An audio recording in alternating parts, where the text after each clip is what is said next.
You've probably heard the phrase, don't just sit there, do something. And yet, for the thoughtful, deliberate people out there like me, sometimes it's easier to keep thinking about potential action, things I need to learn. Regardless of whether you consider yourself more of a thinker or a doer, join me for the rest of today's episode to hear why we all need to be doers and not just thinkers.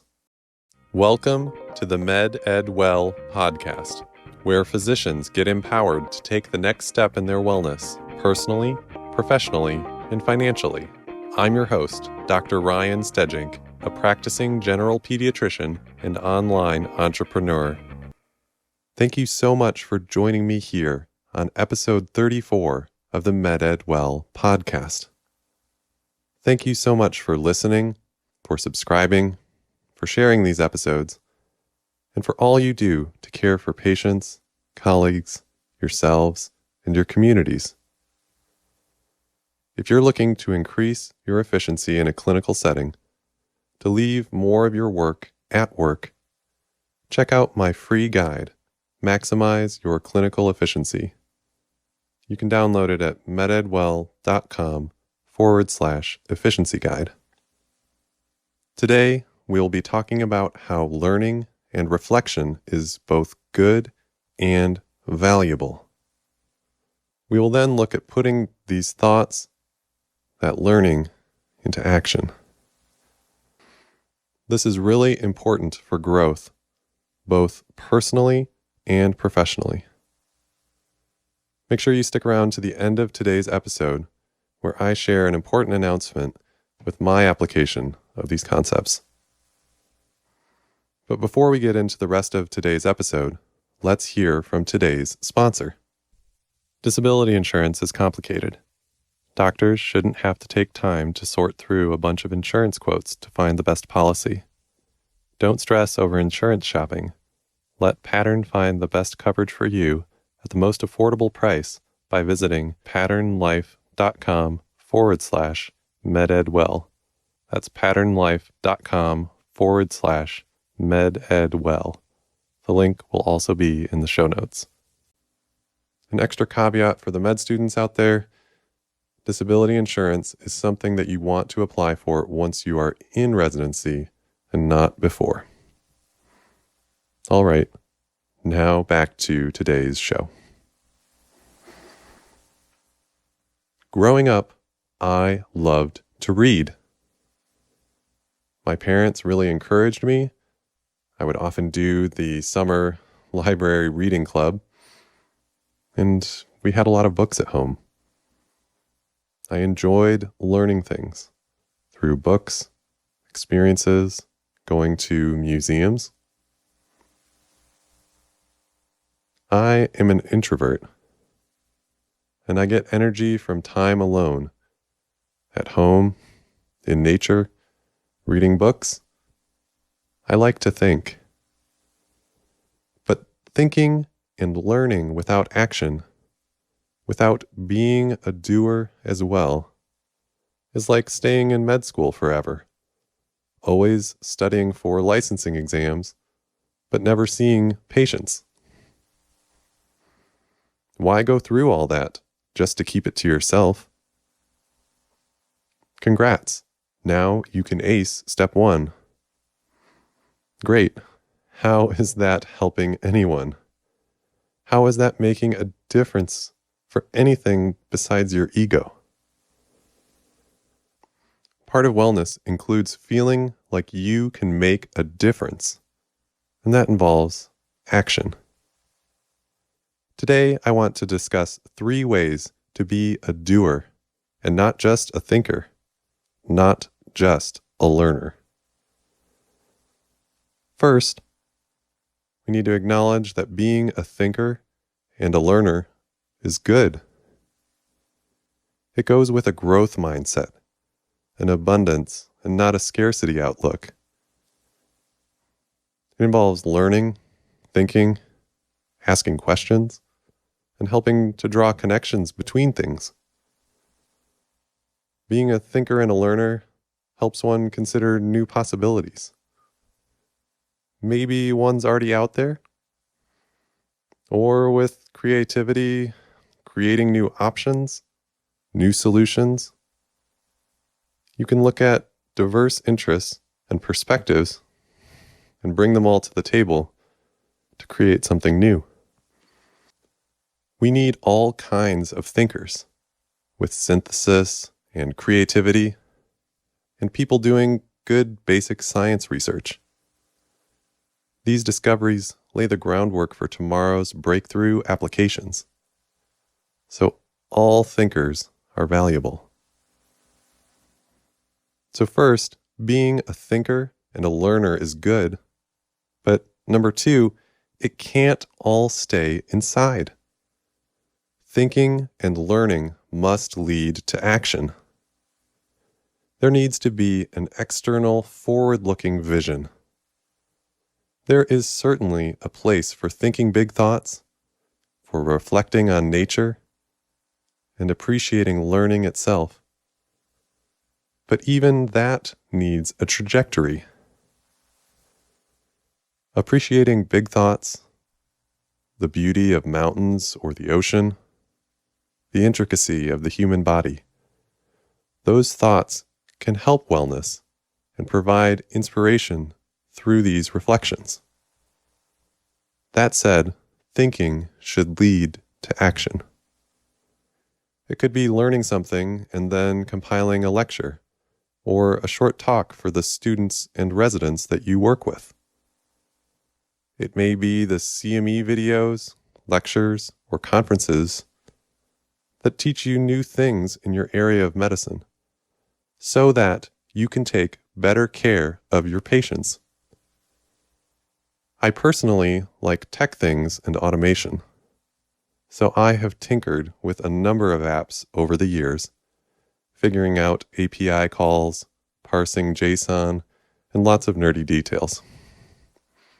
Some of those things have an external focus, helping with communication, language learning, keeping updated addresses for my family.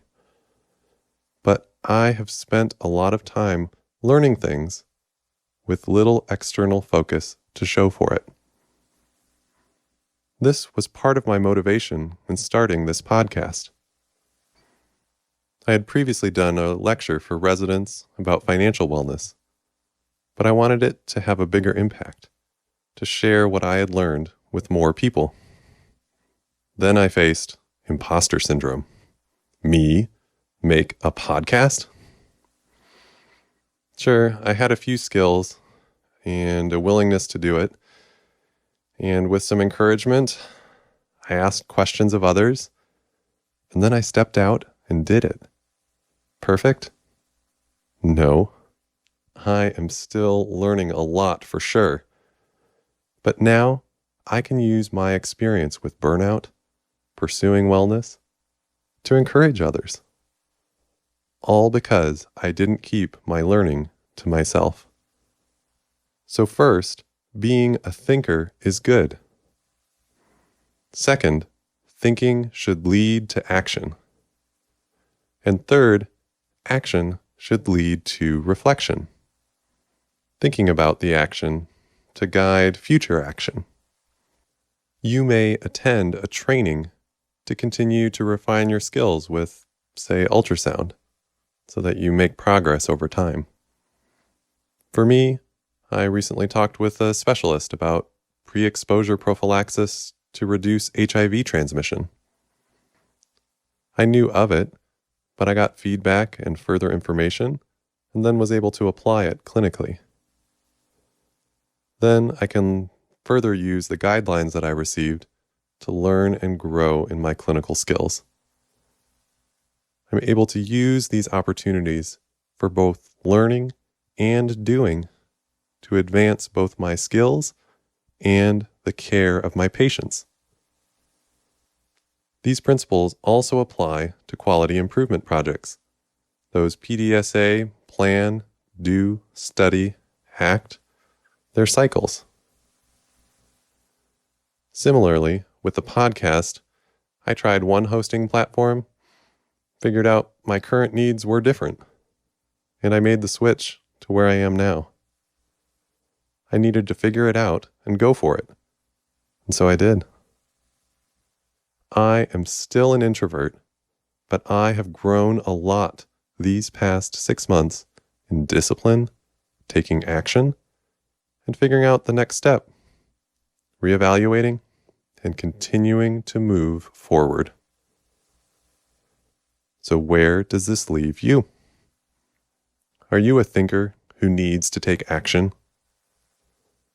Are you an action taker who needs to reflect more so subsequent action is better informed by your experience? Wherever you are, take a moment and imagine. Imagine if you took action on that thing that you are passionate about. You've probably already thought about it a lot. You may know the next step, but you may be in a group of colleagues or online where someone may know what to do next. You just need to ask. Whatever it is, take your next step today and see how it makes a difference for you and for others going forward. So thinking and doing, reflection and action. This leads me to some recent reflection and a big announcement. At the time of this recording, my wife and I are still waiting for our baby in the 3rd trimester now. So I've learned a lot about podcast processing, batching things, and looking to work ahead so that I can have continuity and consistency. I have a content plan, and I was pushing hard to get ahead with 8 to 12 extra episodes for when the baby comes. Then a few weeks ago, we all got COVID at my house. Thankfully, mild symptoms, but significant fatigue meant early morning podcast work wasn't happening. And I realized I wasn't going to be present at home, at work, and be able to get 3 months ahead with the podcast. So I've decided to take a break for my wellness, for my wife, and for my family, to put into practice these wellness principles. This being the last episode until starting back up May 24th. I've got a whole series planned around productivity and things to help with personal and professional wellness through some of these workflow optimizations. I'm also working on plans to have some guests on the podcast by the summer. In the meantime, please subscribe, catch up on the other episodes, and please join the email list to hear brief stories and hear when I'm ready to start back up again. I'll still be on social media intermittently, but taking care of my family and my wellness is really important. It's a priority. This is part of my intentionality in caring for my wellness so that I'm able to care for others. Thank you so much for joining me here on episode 34 of the MedEd Well podcast. Please subscribe, share this episode with a friend, and leave a review if you haven't already. Check out my free PDF guide, Maximize Your Clinical Efficiency, where you can get both the PDF guide and join the email list. Feel free to unsubscribe at any time. Please also consider getting a quote from Pattern Life for your disability insurance. The link's in the show notes. Again, once you're in residency or beyond. Thank you so much for all you do. Take that next step in your wellness today. Have a great day. And now for our important disclaimer. Dr. Ryan Stejink is a practicing general pediatrician, but the MedEd Well podcast does not reflect the views, opinions, or belief of his employer nor his affiliated university. Additionally, the MedEd Well podcast is for educational and entertainment purposes only and should not be considered advice regarding financial, legal, student loan, medical, or any other specific topic. In such a case, you should seek consultation with a certified professional in that particular area. Again, thanks for joining us on the MedEd Well podcast, and have a great day.